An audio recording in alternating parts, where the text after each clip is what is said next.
আমার নবীজির জেলখানা তো ভয়ঙ্কর ছিল, কোনো খাবার নাই, খোলা আকাশের নিচে বয়কট করে রেখেছে। শিব আবু তালিবে দীর্ঘ 3.5 বছর সময় তাদের কেটেছিল।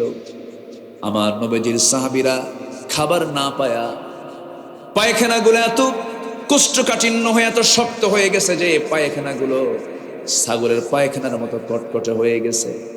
খাবার না পেয়ে বাবলা গাছের কাঁটা যুক্ত ছাল টেনে যখন মুখে নিয়েছেন, কাঁটার সঙ্গে ঠোঁট বেজে গিয়ে ঠোঁট থেকে রক্ত ঝরা শুরু হয়ে গেছে, খাওয়ার হয় নাই।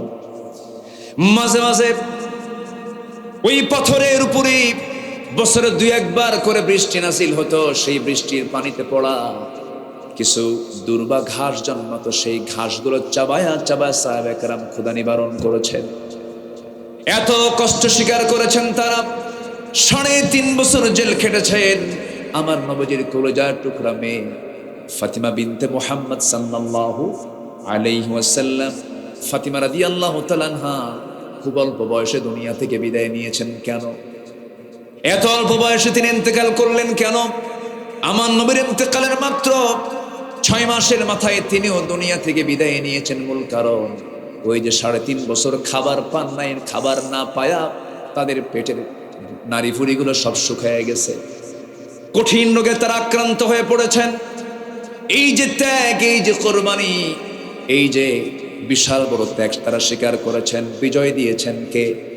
আসতে বলবেন না, বিজয় দিয়েছেন কে? আমার বন্ধুগণ, দাওয়াতি কাজ করতে গিয়ে তারা মার খেয়েছেন, দাওয়াতি কাজ করতে গিয়ে তারা গালি শুনেছেন। নবীও গালি কম শোনেন নাই।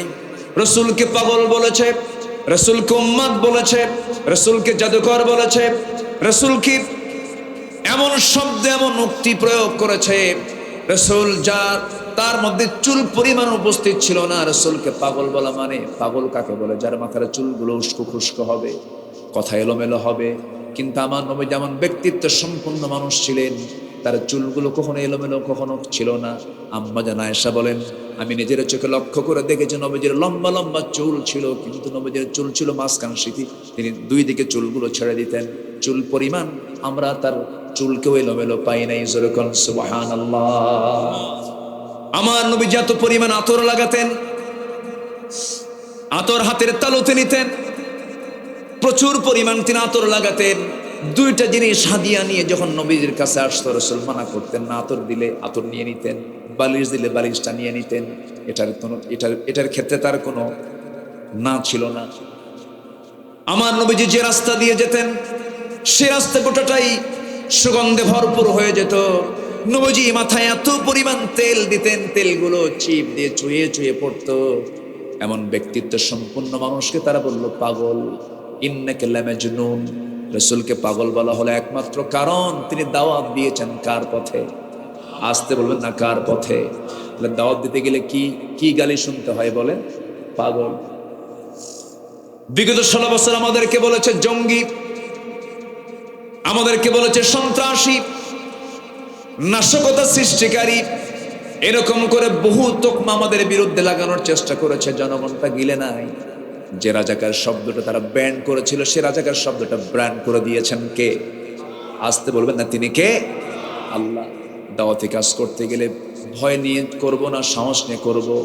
নাম্বার 2 হলো সাহসিকতা ছিল আমার নবীজির চরম একটা গুণ। তিনি কখনো ভয় পান না, ইস্পাত কঠিন সিদ্ধান্ত নিয়ে সামনে এগোতেন। আল্লাহ রাব্বুল আলামিন রাসূলকে অর্ডার করছেন, ফাসদা' বিমা তু'মার ওয়া আ'রিদ আনিল মুশরিকিন। সূরা হিজর 94 94 নম্বর আয়াত। হে রাসূল, আপনি প্রকাশ্যে শোনায়া দেন, কাউকে পরোয়া করবেন না। আল্লাহু আকবার বলেন। কাউকে পরোয়া করবেন না এবং দোয়া করেন।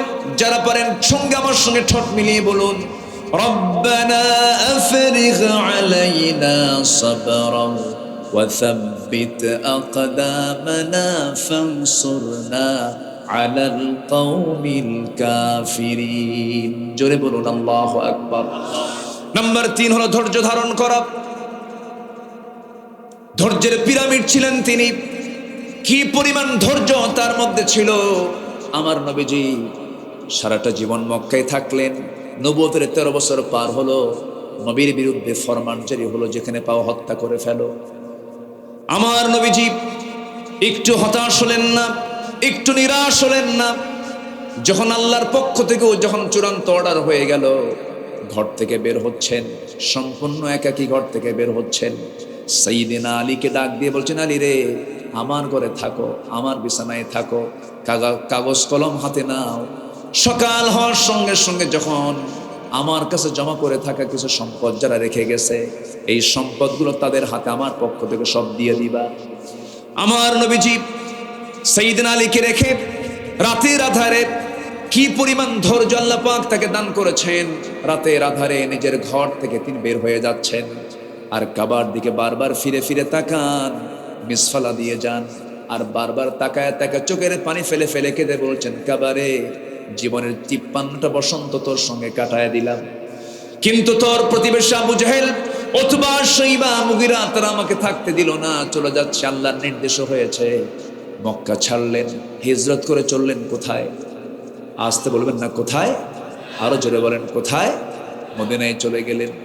আমার নবীজি, আল্লাহ রাব্বুল আলামিন তাকে বলছেন, ফাসবির কামা সাবারা উলুল আজমি মিনার রুসুল ওয়ালা তাস্তাজিল লাহুম। আপনি তাড়াহুড়ো করার দরকার নাই, আপনি সবর ধরুন, ধৈর্য ধরুন, বিজয়টা আমি আল্লাহ আপনাকে দিয়ে দেব। আমার বন্ধুগণ, দাওয়াতি কাজ করতে গেলেও ধৈর্যের দরকার আছে না নাই? দাওয়াতি কাজ করতে গেলেও সাহসের দরকার আছে না নাই? কাজ চালিয়ে যেতে হবে। 2014 সালে এই বৃহত্তর পাবনা 2 বাজারে মাহফিল করতে গেলাম, নবীজির সিরাত নিয়ে আলোচনা করছি, নবীজির আদর্শ নিয়ে আলোচনা করছিলাম। এরকম করে মাহফিলে হঠাৎ করে বাম পাশ থেকে একটা গুলির আওয়াজ শোনা গেল, একদম ডাইরেক্ট আমাকে লক্ষ্য করে গুলি করেছে, হামলা করেছে। কেন? ওদের জ্বালা হচ্ছে একটাই, যে এখানে কোনো আদর্শ চলবে না, এখানে চলবে হলো ওদের ধ্বজাধরি নেতার আদর্শ। ওদের ধ্বজাধরি নেতা আছে না নাই? মুখে একখান মোষ আছে আর পেট একখান মোটা 10 মাসের মতো নেতা হওয়া যায়। মুখের মোষ 2.5 ইঞ্চি হাইব্রিড জাতের মোষ, এমন কিছু নেতা আছে না নাই? শুধু আমি বলেছিলাম মোষওয়ালা নেতৃত্ব মানবো না আমরা, আমরা মানবো হলো দাড়িওয়ালা নেতৃত্ব, ইসলামী নেতৃত্ব। এটাকে তারা মাথায় নিয়ে তারা বলল আমাদের নেতার বিরুদ্ধে কথা বলেছে। 2 বাজারের সামনে ওদের দলীয় কার্যালয়, সেখান থেকে তারা পুলিশি সহযোগিতা নিয়ে সরাসরি মাহফিলে 20 থেকে 25 হাজার মানুষ হামলা করল। সেই দিন না হলো 50 থেকে 60 জন আহত হয়েছে, মঞ্চ আগুন ধরিয়ে দিয়েছে। 3 দিন পর শুনি ওখানে একটা মামলা হয়েছে, সেই মামলার 1 নম্বর আসামি হলাম আমি। কি কথা কি বুঝতেছেন? কথা কি বোঝা যায়? সম্মানিত ভাইয়েরা, সম্মানিত বন্ধুগণ, হকের দাওয়াত দিতে গেলে এমন পরিস্থিতি মোকাবেলা করতে হবে, এটাও শিখিয়ে দিয়েছেন মুহাম্মদ সাল্লাল্লাহু। তাহলে সাহসিকতা, ধৈর্য, এই দুটোরই প্রয়োজন আছে আমি যখন দাওয়াতি কাজ করতে যাব। নাম্বার 4, এই পৃথিবীতে চরিত্র আদর্শ মানতে গেলে একজনকে মানতে হবে, তিনি হচ্ছেন মুহাম্মদুর রাসূলুল্লাহ। মুহাম্মদুর রাসূলুল্লাহ, রাসূলকে মানতে হবে, কারণ তার চারিত্রিক সনদ কে দিয়েছেন? আসতে বলবেন না কে দিয়েছেন? আল্লাহ দিয়েছেন। তার চারিত্রিক সনদ পৃথিবীর কোনো একাডেমি দেয়নি, সুইডিশ একাডেমি নোবেল দেয়, এরকম করে কোনো একাডেমি, কোনো ইনস্টিটিউট দেয়নি। আমার আল্লাহ তাআলা নিজে আমার নবীজির চারিত্রিক সনদ নিজে দিয়েছেন। জোরে বলি আল্লাহু আকবার। আল্লাহ রাব্বুল আলামিন বলেন, নুন ওয়াল কলমি ওয়া মা ইয়াসতুরুন মা আনতা বিনি'মাতি রাব্বিকা বিমাজনুন ওয়া ইন্না লাকা লাআজরান গায়রা মামনুন ওয়া ইন্নাকা লাআলা খুলুকিন আযীম। জোরে বলুন আল্লাহু আকবার।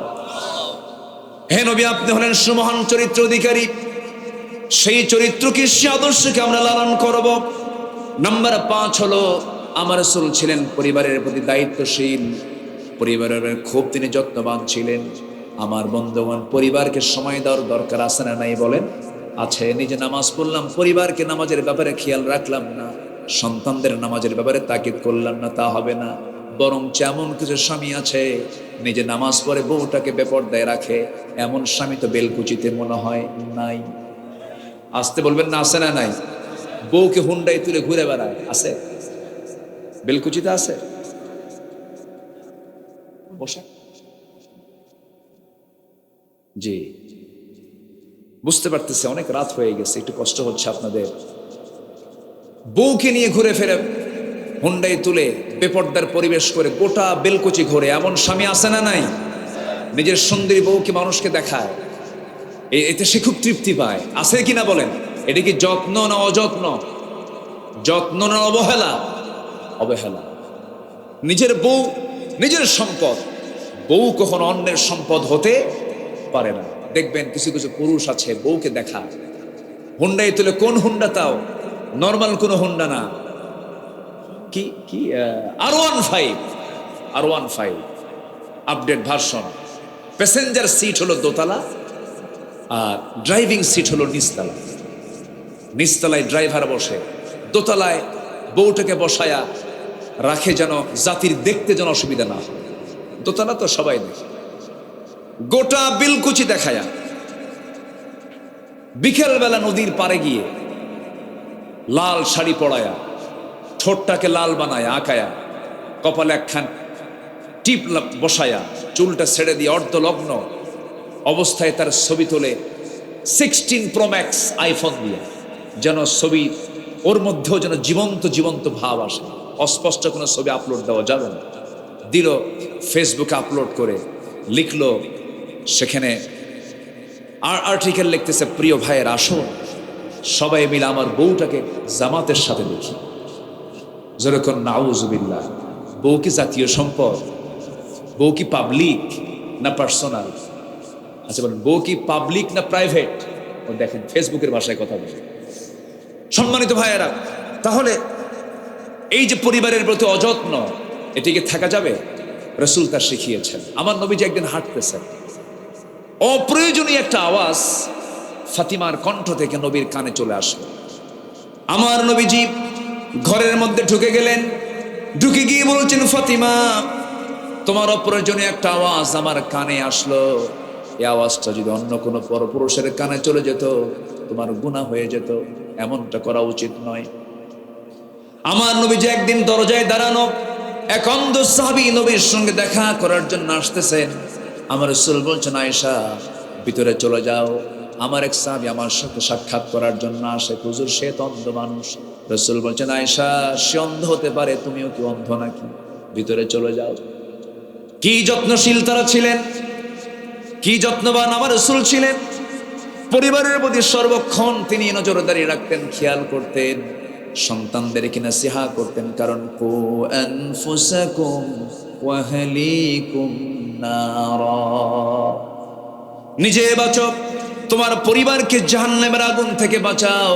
এই ক্ষেত্রে অনেকে দায়িত্বশীল আছেন, লক্ষ্য করা যায় দায়িত্ব পালন করতে করতে এত মহাব্যস্ত নিজের পরিবারের দিকে খেয়াল করার সময় পান না।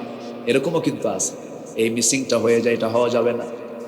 আমার নবীজি স্ত্রীদের হক আদায় করেছেন 16 আনা। একটা স্ত্রী তার ছিল না, তার আল্লাহ তাআলা একাধিক স্ত্রী তাকে দিয়েছিলেন। আল্লাহ তাকে অর্ডার দিয়েছেন বিয়ে করার জন্য। তিনি যে একাধিক স্ত্রী বিয়ে করেছেন, অর্ডার দিয়েছেন কে? এই ক্ষেত্রে রাসূলের কোনো ভুল ধরা কি যাবে নাকি? আমার দেশের নাস্তিকরা না বুঝে না জেনে রাসূলকে এরকম করে গালিও দিয়েছে, এতগুলো বউ কেন? জেনাকার মুহাম্মদ, যেরকম নাউজুবিল্লাহ। আমার নবী আম্মা জান আয়েশাকে বিয়ে করেছেন, লক্ষ লক্ষ হাদিস তিনি মুখস্থ করেছেন আর রাসূলের কাছ থেকে হাদিসগুলো নিয়েছেন। আমার ভাইয়েরা, এরপরে বাকি যে স্ত্রীগুলো ছিল সব আল্লাহর অর্ডারে তিনি বিয়ে করেছেন। আমার নবীজি স্ত্রীদের হক আদায় করেছেন, সবার সঙ্গে মিষ্টি মুখে কথা বলেছেন। আম্মা জান আয়েশা বলেন, আমি রাসূলুল্লাহকে কোনোদিন দেখি নাই মন মরা হয়ে কথা বলতে। আমি আসা সহজে রাসূলকে আগে সালাম দিতে পারতাম না, রাসূল আগে আমাকে সালাম দিতেন। ঘরের মধ্যে ঢুকতেন, আমাকে কোনো কাজের অর্ডার দিতেন না। আমার নবীজি নিজের জুতা নিজে হাতে নিতেন, নিজের কাপড় নিজে ধুয়ে দিতেন, নিজের সেলাই নিজে করতেন, নিজের ঘর নিজে ঝাড়ু দিতেন। আমার রাসূল কোনো কারো খেদমতকে তিনি পছন্দ করতেন না, নিজের কাজ নিজেই সম্পূর্ণ করতেন। আমার বন্ধুগণ, আম্মা জান আয়েশা এমনকি বলেছেন, আমার যখন শরীরটা খারাপ লাগতো আমার হাত পা পর্যন্ত টিপে দিয়েছেন মুহাম্মদ সাল্লাল্লাহু আলাইহি ওয়াসাল্লাম। আমি গ্লাস ভরে আমার নবীর সামনে দুধ ভর্তি গ্লাস নিয়ে চলে যেতাম, হুজুর আপনি দুধটা পান করুন। রাসূল মুস্কি হাসি মেরে বলতেন, আয়েশা তুমি আগে পান করো, তুমি আগে খাও। আমি সারা জীবন চেষ্টা করেছি রাসূলকে কখনো আগে খাওয়াতে পারি নাই। আমার নবীজি আম্মা জান আয়েশা বলেন, মাঝে মাঝে আমি গোশত নিয়ে, উটের গোশত, ছাগলের গোশত নিয়ে যখন নবীর কাছে যেতাম, আমার নবীজি বলতেন, আয়েশা তুমি আগে খাওয়া শুরু করো। আমি গোশত খেতাম, হাড়গুলো চুষে চুষে রাখতাম। আমার নবীজি আমার মুখ থেকে রেখে দেওয়া হাড়টা যে দিক দিয়ে চোষণ মারতাম, নবীজি সেই দিক দিয়ে চোষণ মারতেন। কি যত্ন পরিবারের নিয়েছেন তিনি, কি হক তিনি আদায় করেছেন। অনেক রাত হয়েছে দাওয়াতি কাজ করে যখন ঘরের মধ্যে ঢুকতেন, আম্মা জান আয়েশা বলেন আমাকে ডাক দিতেন না, আস্তে আস্তে করে দরজা খুলতেন। দরজা খুলে ভিতরে ঢুকে কোনো খাবার থাকতো না, কোনো কৈফিয়ত ছিল না, কোনো প্রকার রাগারাগি ছিল না। সামান্য কিছু পানি পান করে সারাদিন রোজার নিয়ত রোজা রেখে দিতেন। জোরে কোন সুবহানাল্লাহ। আমার ভাইয়েরা, আমার বন্ধুগণ, 4 স্ত্রী একদিন আমার নবীর সামনে বসা। 4 স্ত্রী বলে ফেলতেছেন, হুজুর আপনি সত্যি করে বলুন তো, আমাদের মধ্যে গন্ডগোল লাগছে, আপনি আমাদের 4 জনের মধ্যে কাকে সবচেয়ে বেশি ভালোবাসেন? আমার রাসূল বলছেন, ও আমার স্ত্রীরা, এই জবাবটা আমি এখন দেব না, কালকে সকালবেলা দেব, যাও। পাঠায়া দিলেন। সন্ধ্যা হতে না হতে আমার নবীজি 2টা করে খেজুর তিনি ভাগ করলেন, 8টা খেজুর হাতের মধ্যে নিলেন। 2টা খেজুর প্রথমে আম্মা জান আয়েশার ঘরে গিয়ে ডাক দিয়ে বলছে, ওরে আয়েশা, আমি তোমাকে দারুণ ভালোবাসি, আই লাভ ইউ, আহিব্বু, আমি তোমাকে দারুণ ভালোবাসি। বউকে আই লাভ ইউ বলা জায়েজ না? না জায়েজ। নিজের বউ না পরের বউ? এটা যেন মনে থাকে। আমার নবীজি বললেন, 2টা খেজুর দিয়ে গেলাম এবং জানিয়ে দিলাম, আমার আয়েশা আমি তোমাকে দারুণ ভালোবাসি, তবে তোমাকে যে মোহাব্বত করি এই কথাটা যেন কাউকে না জানানো হয়। 2টা খেজুর দিয়ে গেছে, এই তথ্য যেন গোপন থাকে। 2য় স্ত্রী ঘরে গিয়ে একই কথা বললেন, 3য় স্ত্রী ঘরে গিয়ে একই কথা বললেন, 4র্থ স্ত্রী ঘরে গিয়ে 2টা খেজুর দিয়ে বললেন, এই 2টা খেজুর যে তোমাকে দিয়ে গেলাম এই কথা যেন কেউ না জানে। পরের দিন সকালবেলা বুক ভরা আশা নিয়ে 4 স্ত্রী নবীর সামনে এসে বলছি, ইয়া রাসূলুল্লাহ, আপনি জানাতে চেয়েছেন আজকে সকালবেলা আপনি আমাদের 4 জনের মধ্যে কাকে সবচেয়ে বেশি ভালোবাসেন। আমার নবীজি মজা করে মুস্কি মুস্কি হাসি মেরে বলছেন, আমি যাকে রাত্রেবেলা গোপনে 2টা খেজুর দিয়ে আসছি আমি তাকেই সবচেয়ে বেশি ভালোবাসি। যা, জোরে বলি সুবহানাল্লাহ। আমার নবীজি পরিবারকে সময় দিয়েছেন। ওয়াসাআল বাইত আমসিক আলাইকা লিসানাক ওয়ালিয়াসাকা বাইতাক ওয়াবিকি আলা খাতিআতিক মান নাজাহ ইয়া রাসূলুল্লাহ। আমি নাজাত পাবো কেমনে? 3টা কাজ করো। জিহ্বাকে কন্ট্রোল করো, বাড়িকে বড় বানায় ফেলো, বাড়িকে সময় দাও। ওয়াবিকি আলা খাতিআতিক, তোমার পাপের জন্য চোখের পানি ফেলে ফেলে কাঁদো, নাজাত পেয়ে যাবে। পরিবারকে সময় দেওয়ার দরকার আছে না নাই? আসতে বলবেন না, আছে না নাই? দেখবেন কিছু কিছু পুরুষ আছে বিকেলবেলা হলে পারে 4 দোকানে বসে, গিবত খানায় বসে শুধু গিবত করে। পরিবারকে সময় দেন, সন্তানকে দাওয়াতি কাজ করেন, সন্তানকে বুঝান। এই কথাগুলো আপনি শুধু শুনতেছেন না, আগামী কালকের মধ্যে এই মিডিয়াগুলোর মধ্যে দিয়ে কোটি কোটি মানুষের কাছে আলোচনাগুলো চলে যাবে। আমার বন্ধুগণ, নাম্বার 6, আমার নবীর আদর্শ ছিল আমানতদারিতা। ন্যায় বিচারে তিনি করেছেন, আমানত তিনি কখনো খেয়ানত করেন নাই। লা ঈমান লিমান লা আমানাতা লাহ। ইন্নাল্লাহা ইয়া'মুরুকুম আন তু'আদ্দুল আমানাতি ইলা আহলিহা ওয়া ইযা হাকামতুম বাইনান নাসি আন তাহকুমু বিল আদল ইন্নাল্লাহা নি'মা ইয়া'iযুকুম বিহ। জোরে বলুন আল্লাহু আকবার। সূরা নিসা আয়াত নাম্বার 58।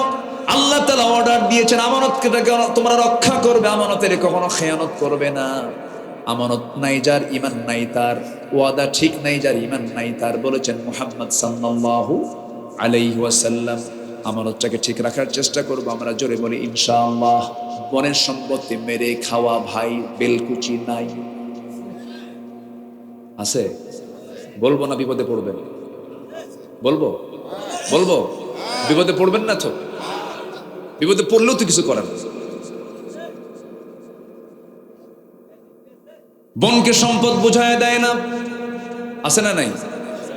বরঞ্চ বনের সঙ্গে অভিনয় করে। বেলকুচির সবচেয়ে ভালো মানের মিষ্টি কিনে নিয়ে আসে, ফলমূল কিনে নিয়ে এসে বনকে দাওয়াত দিয়া জন্মের মতো খাওয়ায়া পাশে বসায় গল্প করতে করতে বলে, বোন আমি তোমার ভাই, তুমি আমার বোন, বাপ তো মারা গেছে, একটা কথা বলি কি, অংশ নিলে কিন্তু ধ্বংস হয়। দেখছেন কি ওয়াজটা দিল, মানে এটা কি মানে কোরআন থেকে ওয়াজ না শয়তান থেকে ওয়াজ? ফাঁকিবাজি, এগুলো আমানত নষ্ট করা হয়ে যাচ্ছে। এই সমস্ত কাজগুলো করা যাবে না, কারণ লিযযাকারি মিসলু হাযযিল উনসাইন, কারণ আল্লাহ তাআলা সিলেকশন দিয়েছেন।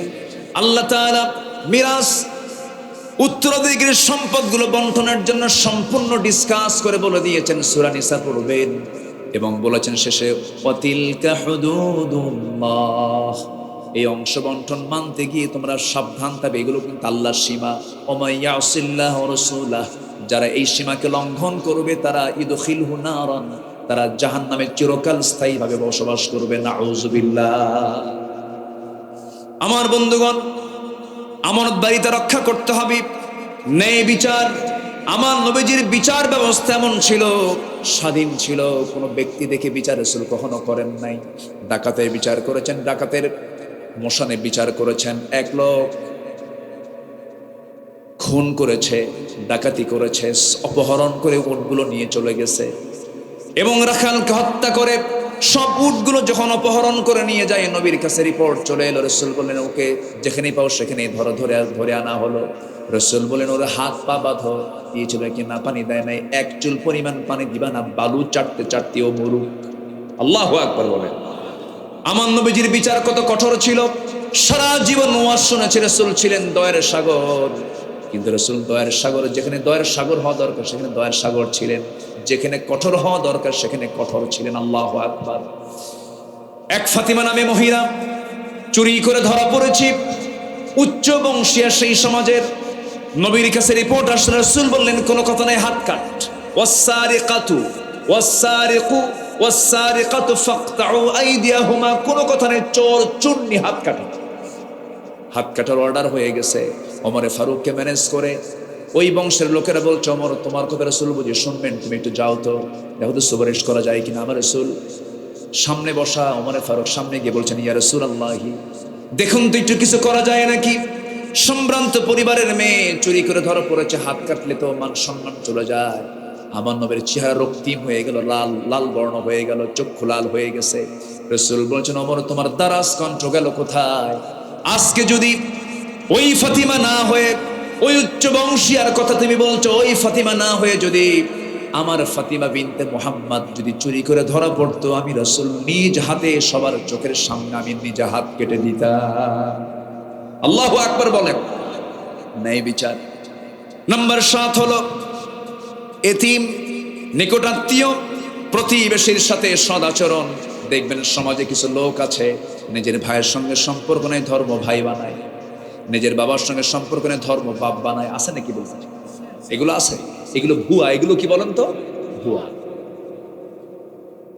নিজের বাবার সমতুল্য কেউ হবে না, নিজের ভাইয়ের সমতুল্য কেউ হবে না, নিজের চাচার সমতুল্য কেউ হবে না, নিজের ফুফুর সমতুল্য কেউ হবে না, নিজের খালার সমতুল্য কেউ হবে না। নিজের ফুফুর সঙ্গে দেখা করা জায়েজ, নিজের খালার সঙ্গে দেখা করা জায়েজ, কিন্তু ধর্ম খালাকে দেখা করা জায়েজ নাকি? ধর্মবোন বানাতে বানাতে শেষ পর্যন্ত ধর্মবোন নিজের বউ হয়। আসতে কয় ঠিক কিনা? এগুলো ইসলামে জায়েজ নাই। বরঞ্চ আল্লাহ বলছেন ওয়া'বুদুল্লাহ ওয়া লা তুশরিকু বিহি শাইআন ওয়া বিল ওয়ালিদাইনি ইহসানান ওয়া বিযিল কুরবা ওয়াল ইয়াতামা ওয়াল মাসাকিন ওয়াল জারি যিল কুরবা। জোরে বলুন আল্লাহু আকবার। সূরাতুন নিসা আয়াত নম্বর 36 আল্লাহ রাব্বুল আলামিন সমস্ত হক নিয়ে আল্লাহ তাআলা এই আয়াতের মধ্যে কথা বলেছেন। পিতার হক, মায়ের হক, ভাইয়ের হক, প্রতিবেশীর হক, মিসকিনদের হক, সব হক এই আয়াতে আছে না নাই বলেন? আছে। নাম্বার 8 হলো আল্লাহর বিধানের প্রতি শর্তহীন আনুগত্য করতে হবে। এটা আমার নবীর একটা গুরুত্বপূর্ণ চরিত্র ছিল, আদর্শ ছিল। ওয়ামা কানা লিমুমিনিন ওয়ালা মুমিনাতিন ইযা কাদাল্লাহু ওয়া রাসূলুহু আমরান আন ইয়াকুনা লাহুমুল খিয়ারাতু মিন আমরিহিম ওয়া মান ইয়াসিল্লাহা ওয়া রাসূলাহু ফাকাদ দাল্লা দালালান বাঈদা দালালান মুবিনা। জোরে বলুন আল্লাহু আকবার। সূরা আহজাব 36 নম্বর আয়াত আল্লাহ রাব্বুল আলামিন বিধান মানার ক্ষেত্রে কোনো শর্ত আরোপ করা যাবে না। বিধান মানতে হবে একমাত্র কার? আসতে বলবেন না কার? আরো জোরে বলেন কার? নামাজের মধ্যে ইমাম যদি সূরা ফাতিহা না দিয়ে যদি কুল হু দিয়ে শুরু করে নামাজ পড়বেন নাকি? নামাজ পড়বেন নাকি? কি দিবেন পিছন থেকে? কি দিবেন? লোকমা দিয়ে বলবেন হুজুর সোজা হও, আইন লঙ্ঘন করো কেন? শুধু একটা আয়াতের হেরফের করার কারণে যদি আপনি লোকমা দিয়ে ফেলেন, সেই লোকমা যদি ইমাম না মানে আপনি শেষে কি করবেন? ইবনে হাজার আসকালানী বলেছেন ওই ইমামের পিছনে ও স্বৈরাচারের পিছনে যে মুসল্লি থাকবে তার দায়িত্ব হলো ঘাটটা ধরে ওই মটকা দিয়ে ইমামকে মসজিদ থেকে ঘাট ধাক্কা দিয়ে বের করে দেওয়া। ঠিক সমাজের যারা নেতাগুলো, যে নেতাগুলো আল্লাহর আইন ছাড়া অন্য কোন আইন দিয়ে সমাজ চালাতে চায়, তাদেরকেও ঘাট ধাক্কা দিয়ে বের করে দেওয়া দরকার। বিধান চলবে কার? বিধান চলবে কার? নাম্বার 9, আল্লাহর জন্য দ্বীনের কাজে কঠিন পরিস্থিতি সবর ধরতে হবে। ফাসবির আলা মা ইয়াকুলুন ওয়াসাব্বিহ বিহামদি রাব্বিকা ক্বাবলা তুলুইশ শামসি ওয়া ক্বাবলা গুরুবিহা। জোরে বলুন আল্লাহু আকবার। নাম্বার 11 হলো ঈমানের পথে অবিচল থাকতে হবে। ভেঙ্গে পড়া যাবে না, দুমড়ে যাওয়া যাবে না, মুসরে যাওয়া যাবে না, থমকে দাঁড়ানো যাবে না। ফাস্তাকিম কামা উমিরতা ওয়া মান তাবা মাআক ওয়ালা তাতগাও ইন্নাহু বিমা তা'মালুনা বাসীর। জোরে বলুন আল্লাহু আকবার। নাম্বার 11 হলো আল্লাহর প্রতি তাওয়াক্কুল থাকতে হবে, ভরসা থাকতে হবে। আল্লাহর ভরসা ছাড়া কোনো বিজয় আসবে না। আল্লাহ রাব্বুল আলামিন বলছেন ওয়া তাওয়াক্কাল আলাল্লাহ ওয়া কাফা বিল্লাহি ওয়াকিলা। সূরা আহজাব আয়াত নাম্বার 48। শুরু করেছি আমি 44 থেকে 45 থেকে। তাওয়াক্কুল করতে হবে আল্লাহর উপরে। নাম্বার 12 হলো কাজে কর্মে একা সিদ্ধান্ত না, পরামর্শ করতে হবে। একা না পরামর্শ? বলেন একা না পরামর্শ? পরামর্শের নামে একটা সূরা আছে, সামনে যারা বসে আছেন একজন বলেন পরামর্শের সূরার নাম কি বলেন? মাশাআল্লাহ, তাহলে শ্রোতা তো অনেক অনেক সচেতন শ্রোতা আছে, বলি আলহামদুলিল্লাহ। সূরার নাম কি? সূরা, সূরাতুশ শূরা। তাহলে কোনো কাজ করতে গেলে একা না পরামর্শ? বলেন একা না পরামর্শ? ওয়াশাভিরহুম ফিল আমর ফাইযা আযামতা ফাতাওয়াক্কাল আলাল্লাহ। আল্লাহু আকবার বলেন। পরামর্শ করার পরে ভরসা করব কার উপরে? আল্লাহর উপরে। বরকত দিবেন কে? রহমত দিবেন কে? আচ্ছা, নাম্বার 13 হলো সমস্ত কাজে বিনম্র হব না উগ্র হব? বিনম্র হব না উগ্র হব? বিনয়ী হব, বিনম্র হব। ইবাদুর রহমানিল্লাযীনা ইয়ামশুনা আলাল আরদি হাওনা। আল্লাহ কবুল করুন, জোরে বলি আমিন। নাম্বার 14 হলো কুফরের প্রতি কঠোরতা। আশিদ্দাউ আলাল কুফফার। আমার নবীজির সবচেয়ে বড় একটা গুণ ছিল এটা। এবং রুহামা বাইনাহুম। নাম্বার 15 হলো কি? পরস্পর যারা ঈমানদার তাদের মধ্যে এতটাই হৃদ্দিক ভাব তৈরি হবে যেন ওর কলিজা যেন এক হয়ে গেছে। যেরকম সুবহানাল্লাহ, সাহাবা কেরামদের জীবন থেকে তা পাওয়া যায়। স্বপ্ন পর্যন্ত তাদের এক হয়ে যেত। আল্লাহু আকবার বলে। আমার নবীর ইন্তেকাল হয়েছে, দ্বিতীয় খলিফার খেলাফত চলছে, সাইয়েদনা আলী ঘুমের ভিতরে ঘুম পাচ্ছেন, স্বপ্নের মধ্যে দেখছেন আমার নবীজি তার দরজায় হাজির হয়ে গেছে। জোরে বলে সুবহানাল্লাহ। নবীকে যে দেখে স্বপ্নে, সে কি মিথ্যা দেখে না সত্য দেখে? সত্য দেখে, হাদিসে তাই এসেছে। তো উনি স্বপ্নের মধ্যে রাসূলকে দেখতে পেলেন। হাতে ছিল একটা টোপলা, সেখান থেকে ছিল কিছু খেজুর। একটা খেজুর নিয়ে 3 আঙ্গুলে তুলে শিওরে বসে বলছেন, আলী তোমাকে দেখতে আসলাম, একটু মুখটা ফাঁকা করো। মুখ ফাঁকা করলেন, একটা খেজুর মুখের মধ্যে উঠায়া দিচ্ছেন। মুহাম্মদ সাল্লাল্লাহু আলাইহি ওয়াসাল্লাম মুখে খেজুর নেওয়া মাত্রই খাওয়া শুরু করেছেন। ঘুম ভেঙে গেছে, তাহাজ্জুদের সময় হয়ে গেছে, চোখের পানি আটকাতে পারলেন না, তাহাজ্জুদে দাঁড়ায় গেলেন, নামাজ পড়লেন। কিন্তু তিনি ঘুম থেকে উঠেই তিনি লক্ষ্য করে দেখলেন তার জিহ্বার ভিতরে তাজা খেজুরের স্বাদ ফুটে উঠেছে। নামাজ শেষ করে আবার ফজর পড়ার জন্য মসজিদে গেলেন।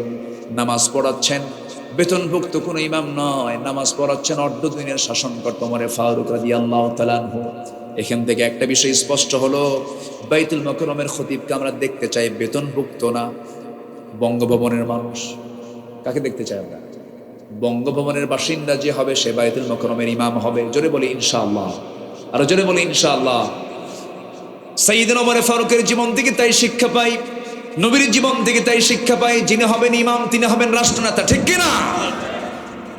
আমরা এমন খতিব পাইছিলাম 5ই আগস্টের পরের দিন থেকে নিখোঁজ। খতিব কি নিখোঁজ, খতিব নাই, কই গেছে নাই নাই নাই। 2 সপ্তাহ পরে আবার দখল করতে আসছে। 2 সপ্তাহ পরে দখল করতে আসে জুতার বাড়ি শুরু হয়েছে, জুতা ফিকে শুরু হয়েছে মসজিদের মধ্যে। পরে সাংবাদিক সম্মেলন করে এই কি বলে শামসুল হক ফরিদপুরি মরহুম মকবুল তার সন্তান সাংবাদিক সম্মেলন করে বলতেছে, প্রিয় দেশবাসী, আমি খুব ধন্য, আমি অল্পের জন্য রক্ষা পেয়ে গেছি, কোনো জুতা আমার গায়ে লাগে নাই। কি কথা কি বুঝতেছে না? এই হচ্ছে অবস্থা। তো আমরা ইমাম দেখতে চাই বেতনভুক্ত, জাতীয় মসজিদ ইমাম আমরা দেখতে চাই বেতনভুক্ত না রাষ্ট্রপ্রধান? বলেন বলেন বলেন বলেন। এমন চিত্র বাংলাদেশে চিত্রায়িত হোক, সবাই কি চান? আল্লাহ কবুল করুন, জোরে বলি আমিন। ওমরে ফারুকের পেছনে জায়গা পান নাই, প্রথম কাতারে জায়গা নেই, দ্বিতীয় কাতারে জায়গা নেই, তৃতীয় কাতারে ঠিক মিডিল পয়েন্টে সাইয়েদনা আলী পরামর্শ সভার সদস্য, কিন্তু তিনি জায়গা পেলেন, ওখানে নামাজে দাঁড়ায় গেলেন। এখন তো মসজিদের প্রথম কাতারের 3-4টা জায়নামাজ পাড়ায় থাকে, মানে ওদের জায়গা দখল আছে না নাই বলেন তো? তাহলে মানে জমিও দখল, মসজিদের নামাজের জায়গাও দখল। তিনি তৃতীয় কাতারে বসে গেছেন। তৃতীয় কাতারে নামাজে দাঁড়ায়া নামাজ শেষ হয়ে গেল। ইতিমধ্যে খলিফা ওমরে ফারুক লক্ষ্য করে দেখেন কে যেন এক টোপলা খেজুর হাদিয়া দিয়ে গেছে, কাউকে দায়িত্ব দিলেন না। আল আযকারু বা'দা সালাহ, নামাজের পরে কিছু জিকির আজকার আছে, এটাও তিনি শর্ট করে ফেললেন। টোপলা হাতের মধ্যে নিয়ে প্রথম কাতারের সবাইকে হাতে হাতে 2, 3, 4টা করে খেজুর দিয়ে যান। দ্বিতীয় কাতারে তাই করলেন। তৃতীয় কাতারে গিয়া সাইয়েদনা আলীর আগের জনকেও তিনি 2-3টা করে খেজুর হাতের মধ্যে দিয়েছেন। কিন্তু আলীর কাছে গিয়ে বলছেন, আলী মুখটা ফাঁকা করো। তিনি মুখটা ফাঁকা করলেন। ফাঁকা করার সঙ্গে সঙ্গে অনেকগুলো খেজুর থেকে 3 আঙ্গুলে একটা খেজুর তুলে নিয়ে বলছেন, আলী মুখটা ফাঁকা করো। এই বলে তার মুখের মধ্যে একটা খেজুর বিসমিল্লাহ বলে ঢোকায়া দিলেন। এরপর আলী বলছেন, ভাই রে, সবাইকে দিলেন 2-3টা করে খেজুর হাতে হাতে, আমাকে মাত্র আরো খেজুর থাকার পরও একটা খেজুর আমার মুখে উঠায় দিলেন কেন? ওমরে ফারুক হাওমাও করে কান্না করতে করতে বলছেন, আলী গত রাত্রে রাসূল যদি তোমাকে একটার বেশি 2টা খেজুর খাওয়ায়া দিতেন, আমি ওমরও তোমাকে তাই খাওয়ায়া দিতাম। মানে একই স্বপ্ন দেখেছেন দুজন একসাথে, যেরকম সুবহানাল্লাহ। রুহামাউ বাইনাহুম, এই মুহাব্বতের দরকার আছে না নাই? এই মুহাব্বত যত গাঢ় হবে, দিন কায়েমের পথ তত প্রশস্ত হয়ে যাবে। আল্লাহ কবুল করুন, আল্লাহ কবুল করুন, আল্লাহ কবুল করুন। অনেক রাত হয়েছে, আমি আর কথা বাড়াবো না। অনেকে চলে গেছে, আমি মনক্ষুণ্ণ হইনি, কারণ অনেক রাত, কালকে অফিস আছে, অনেকের কাজ আছে। আমি খুবই খুশি হয়েছে আমার গোছালো অপূর্ণাঙ্গ কথাগুলো এমন একজন ব্যক্তি আমার বাম পাশে বসে কথাগুলো শুনছেন, তার কথায় আমি মন্ত্রমুগ্ধের মতো শুনি। তার এক একটা লাইন মনে হয় কবিতার ছন্দ দিয়ে ভরপুর। এত সুন্দর কথা, এত সুন্দর আল্লাহ তাআলা তাকে বাকশক্তি দান করেছেন। আল্লাহ তুমি তার সকল কথা, সকল কর্মে তুমি বারাকা দিয়ে দাও। জোরে বলি আল্লাহুম্মা আমিন। অধ্যক্ষ আলী আলম এই বেলকুচির জন্য একটা বড় রহমতের বিষয়, বরকতের বিষয়। আল্লাহ তাআলা তাকে কবুল করুন। জোরে বলি আল্লাহুম্মা আমিন। আমার সোহেল ভাই চেহারার দিকে তাকালেই শুধু হাসি আর হাসি ছাড়া কিছুই পাই না। অত্যন্ত হাসি খুশি একজন মানুষ। আমার সোহেল ভাইকে আল্লাহ তাআলা কবুল করুন। জোরে বলি আল্লাহুম্মা আমিন। আমার শাহ আলম ভাই, উনি তো দুনিয়ার বাদশাহ। শাহ আলম বোঝেন নাই? কি কিসের বাদশাহ বলেন? দুনিয়ার বাদশাহ। আল্লাহ তুমি তাকে সব দিক থেকে কবুল করো। জোরে বলি আল্লাহুম্মা আমিন। যে যেখানে আছেন বসুন, আমরা ধীরে ধীরে দোয়ার দিকে যাব। গজল শুনবেন? তোমার রহমান নাম নিয়ে মাফ করে দাও মাওলা, তোমার রহমান নাম নিয়ে কবুল করো নাও গো দয়াল, কবুল করে নাও গো দয়াল, এই গুনাহগার বান্দারে মাফ করে দাও। যত গুনাহ করি মাওলা গোপনে, সকল গুনাহ মাফ করে দাও নিজ গুণে। তুমি যদি দাও তাড়ি যাব কার কাছে, তুমি ছাড়া মালিক আমার আর কি কেহ আছে।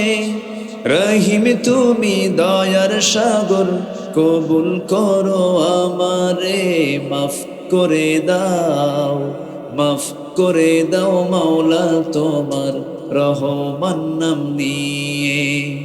তোমার হুকুম ছাড়া কেহ লড়ে না, তোমার আদেশ ছাড়া কেহ বাঁচে না, ঠিক কিনা?